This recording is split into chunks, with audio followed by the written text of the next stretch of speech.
Hey F1 fans, welcome back to another episode of Who Moved Up and Who Moved Down in the Formula One Drivers and Constructors Championships. We are now looking at the standings after China. Let's take a look. So here we have our championship standings comparison between the Australia race and the China race. Let's see what shifts took place.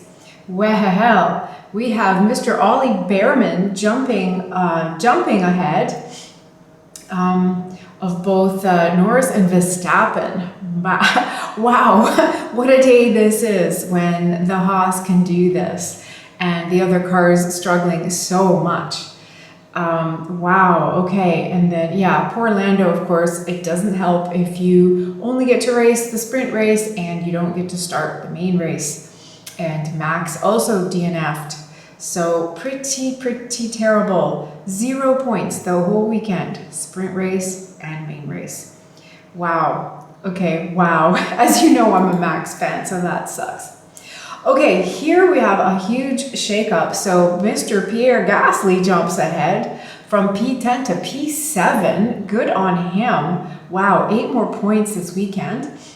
Whereas others who had unfortunate things like couldn't start and various mistakes and strategy things, badly timed safety cars, could not start, could not race, could not finish. We have some falling stars, unfortunately.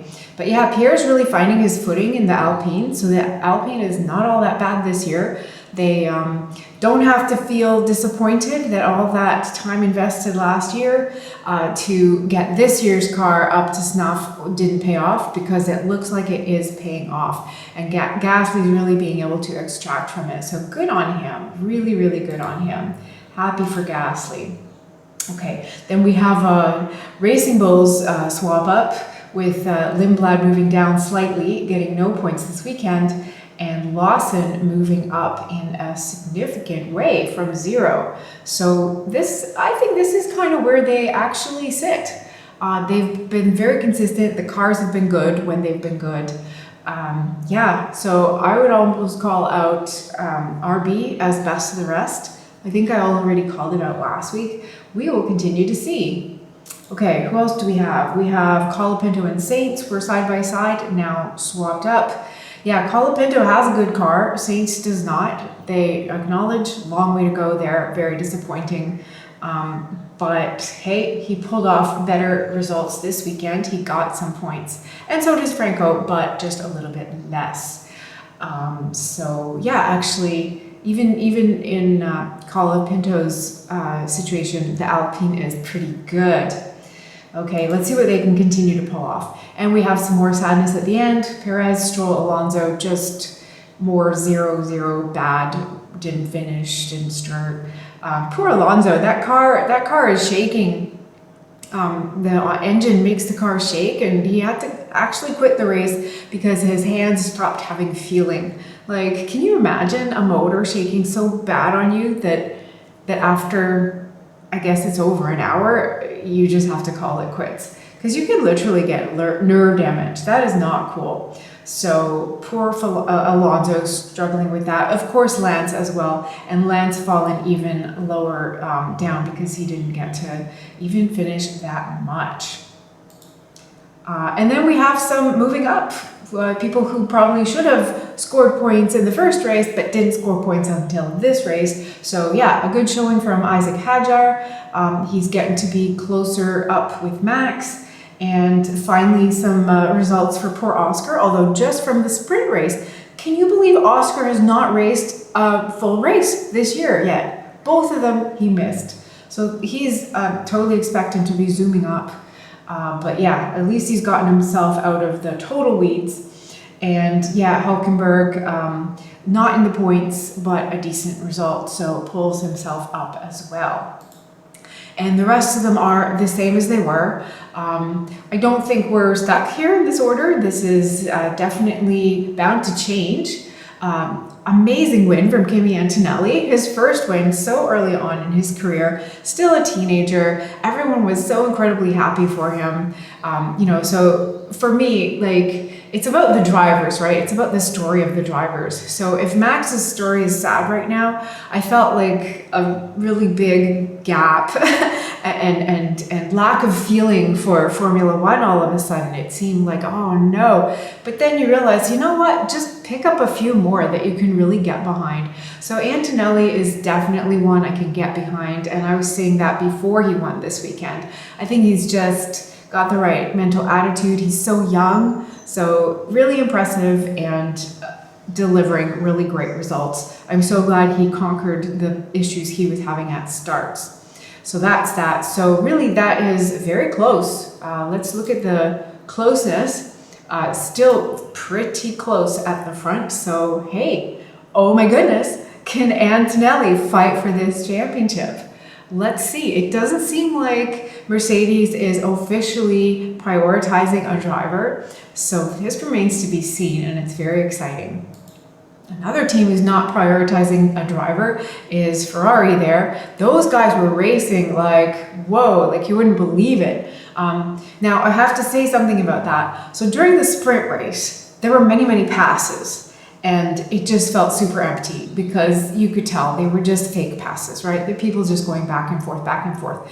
But by the time we finished watching the full race in China, it kind of starts to resolve into, from calling it a pass to calling it a battle. So now when you need to pass somebody, you actually have to battle them over the course of a long series of laps sometimes. And if you're like George, stuck behind the two battling Ferraris, even more so, like you have to really see if you can find your opportunity between when they're fighting and having their long and drawn out battle. So it makes passes, instead of being a one-time thing, it's still a pass, a single pass occurred, like after a long time, Hamilton eventually got ahead of Leclerc. But for that to happen, a lot of battle actually had to happen. Yes, some of it artificial, but if you want to call it that, but at the same time, very strategic as well. So even though it's not purity of like just maximizing the engine and the revs and the braking zones and the apexes and how quickly you pull out, it's not the pure that, but hopefully it's still a lot of that.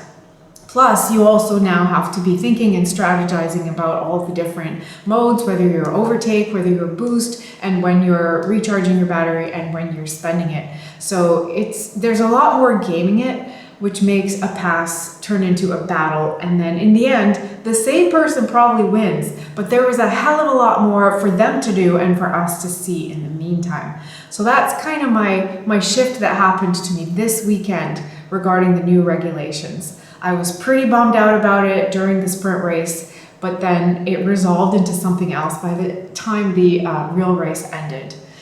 So yeah, I thought I'd share that because a lot of people are still super, I don't want to say depressed, but just disappointed, right? Like some of the flavor that made F1 got taken away, but I think we got something else that isn't all bad.